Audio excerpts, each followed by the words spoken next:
Snowie Walton, the belle of the class, claimed she could hear my thoughts. When a classmate gained weight from hormone medications, she pointed at me and shouted, "Why did you call Eva a disgusting fat pig? Do you think you'll never be ill in your life?" The others believed her right away. They surrounded me, relentlessly demanding that I apologize publicly. From that day onward, I was isolated by the entire class. Later, during a lesson, the teacher mentioned her family. Snowie suddenly turned on me again. "What do you mean that our teacher only got this job through connections and that she has no capabilities at all? Show some respect." I desperately explained that I had never thought such things, but the teacher didn't believe me. Not only was I written up for disciplinary action, but my scholarship was also revoked. Then, confidential documents from the school labs were stolen. Once again, Snowie blamed me. "How could you sell those files to foreigners and say that they were only worth 100,000?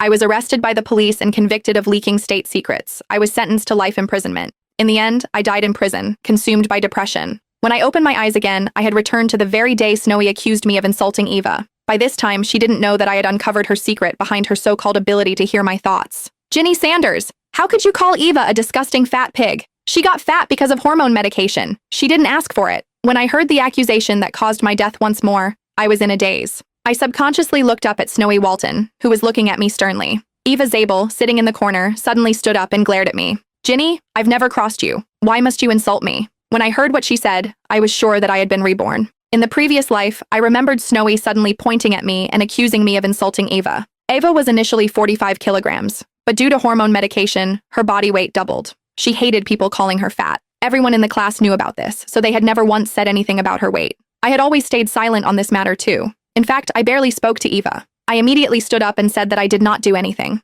Snowie snickered and said, "Of course you didn't say it, but I could hear your thoughts. I heard you calling Eva a disgusting fat pig." The absurd accusation left me bewildered. Little did I expect that Snowie would try to prove herself. "Why don't we do a little experiment? Everyone, place an item on your table. We'll all head out. Ginny will then pick a few times. No matter what she picks, I'll be able to tell." She added, "That way, this proves that I'm telling the truth." How about that? I was curious to find out about this as well, so I instantly agreed to it. I started cautiously. I got everyone to switch off their mobile phones and place them in the classroom. I shut the windows and doors tight as well. Still, Snowie could perfectly pinpoint what items I had taken. She even managed to tell the order I took the items. This time, everyone believed her. They started isolating me. Later, at another lesson, when Ms. Honey, our teacher, mentioned her husband and children, Snowie abruptly accused me once more. "Ginny, why did you say Ms. Honey's classes are boring? You even said that her husband and child are as ugly as a troll. Show some respect." Snowie wanted to repeat the experiment to prove that she could hear my thoughts. I explained desperately that those thoughts never crossed my mind, but Ms. Honey would not believe me.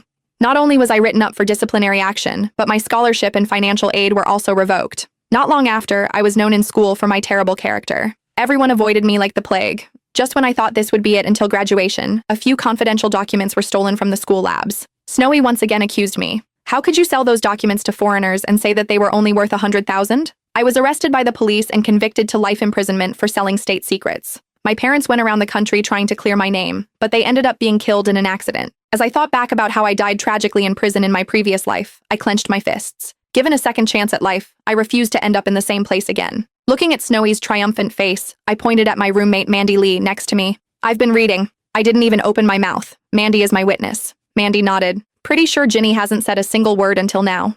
Eva was just about to calm down when Snowie sighed and said, "Of course you didn't say it, but I could hear your thoughts. I heard you calling Eva a disgusting fat pig. I know none of you will believe me, but I can prove it." Snowie calmly pointed at my bag. "In your bag is a water bottle, a set of keys, and 2 packets of tissues. Oh, and also 5 dimes. Before I could say anything, another classmate snatched my bag and poured the items out, counting them. "Snowie's right. It's exactly as she said. Could she be for real?" I calmly said, "I bring this with me every day. Anyone would find out if they observed me for a few days." The class seemed to find my explanation valid. They were hesitating between siding with Snowie or me. Snowie calmly said the exact same thing in my previous life, to get all of them to bring an item out for me to pick, and she'd guess. I refused outright. "Who knows if you'd join forces and gang up on me?" A few classmates with a temper sprang up and questioned me on what I meant by that. I said nothing, merely looking at Snowie icily. No matter whether it was my previous life or current life, I refused to believe in this mind-reading shenanigan. There had to be some secret. Snowie was a little annoyed that I was not taking the bait. "All right then, why don't you head to the canteen to get some food? No matter what you get, I'd know. That way, I can prove that I was right. Want to bet? Otherwise, it means that what I said was the truth." Noticing Eva glaring daggers at me, I knew I had to agree to it. Before leaving, I secretly turned on my phone's camera and hid it in a corner where it could film the entire class. 10 minutes later, I returned with a tightly wrapped doggy bag and placed it right in front of Snowie. It was so tightly wrapped that one could not even smell the food in it. "Tell me, what did I get?" Snowie snickered weirdly. "Ginny, did you pick up leftovers?" There is half a piece of a chicken bacon sandwich, a few meatballs, and a piece of cheesecake, which someone had taken a bite from. Am I right? My classmates immediately snatched away the doggy bag and opened it, matching what Snowie said. Snowie is right again. She really can hear Ginny's thoughts. Even though I was mentally prepared, hearing Snowie make the right guesses made my heart sink. I picked up my phone and looked at the video that it recorded. Snowie had always been in her seat after I left. Not only did no one approach her, but she also did not even touch her phone. My heart sank, and I started to doubt myself. Could Snowie really hear my thoughts? Eva glared at me. Ginny, what else do you have to say for yourself? The entire class turned on me, demanding that I apologize to Eva. Right at this moment, Snowie abruptly yelled, "Everyone, silence! I can hear her thoughts again. Ginny is saying, why should I apologize to that disgusting fat pig? In her dreams. Who do they all think they are, the moral police? They're just spineless dimwits. As long as I don't admit to it, they can't do anything about it." This infuriated the entire class. "Ginny, how could you? We're just trying to stand up for Eva. Why did you insult all of us?"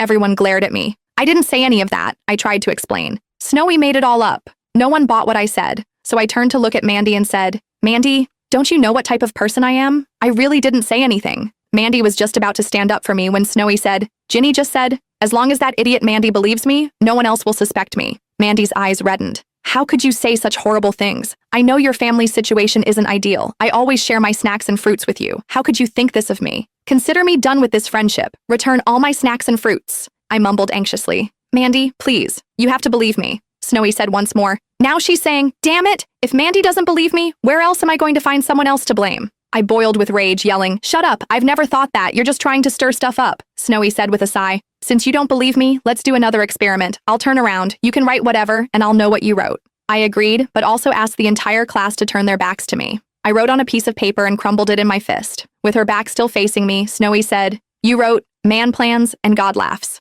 I was secretly delighted by her mistake, but Snowie added, "But you deliberately wrote Nan instead of man. If I hadn't heard your thoughts, I would have been duped." I froze. Snowie was right on point. Eva walked over to me with reddened eyes and slapped my face. "Apologize to me at once." I bit my lip, saying nothing. Eva was about to hit me again when Snowie stopped her.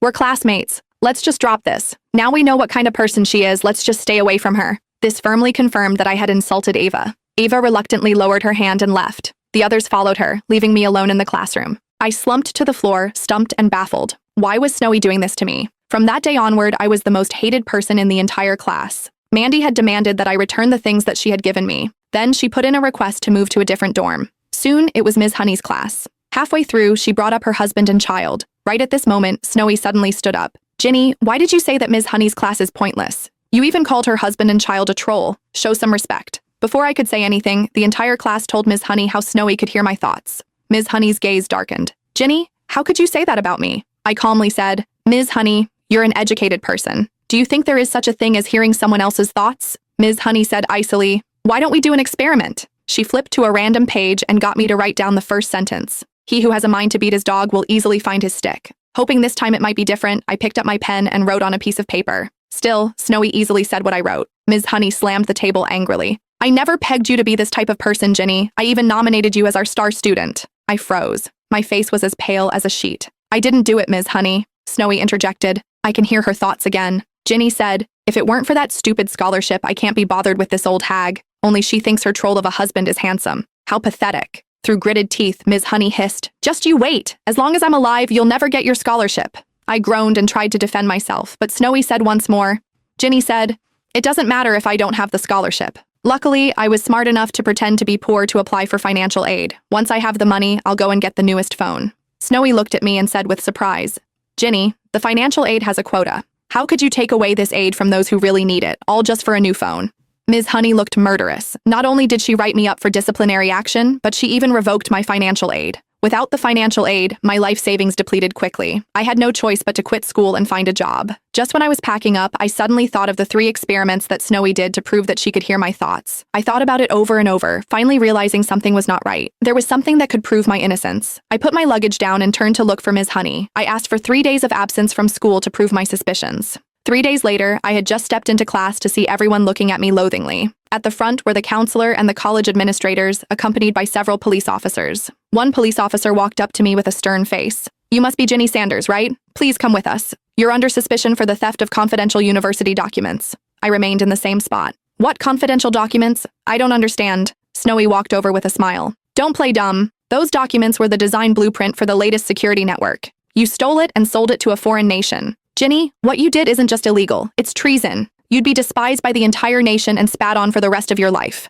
I nodded. Someone who committed such a crime should be despised and spat on by the nation. But when exactly were the documents stolen? What was the exact time? Where was it stolen? Snowie's gaze darkened. Why are you asking so many questions? Are you just trying to stall the investigation and arrest? I ignored her and asked the police officer once more. If you can't even answer such a simple question, how could you prove I stole them? The police officer cast Snowie a gaze. Snowie told us. She heard your thoughts. Snowie added. You snuck into the labs to steal the designs on the 3rd at 10 at night. An hour later, you passed it to the mole that was planted in our school. I asked ambiguously. Snowie, are you sure the time and place are correct? Snowie replied confidently. I heard your thoughts. I'm definitely right. The police officer retrieved a pair of handcuffs. You heard her. Come with us right now. I smiled and produced a document from my bag. A notice of release from criminal detention. On the 3rd at 8 in the evening, I was in Columbus City. I ate without paying, even injuring someone, so I was detained for 24 hours.